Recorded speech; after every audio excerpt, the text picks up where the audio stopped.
What's going on, guys? I'm Jackson. I'm Noah, And this is Blender Squad.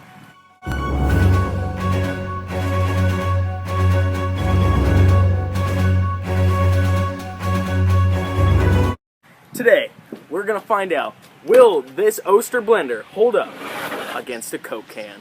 Let's find out. Alright guys, let's get it.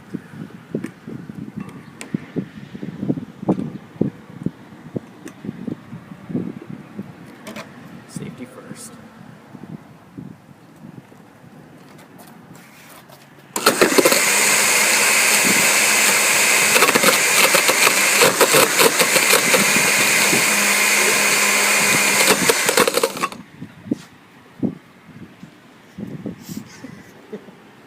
Alright guys, thank you for watching. That was awesome. Make sure to leave a like and comment down below what you guys want to see massacred next. And always remember, Nothing is safe.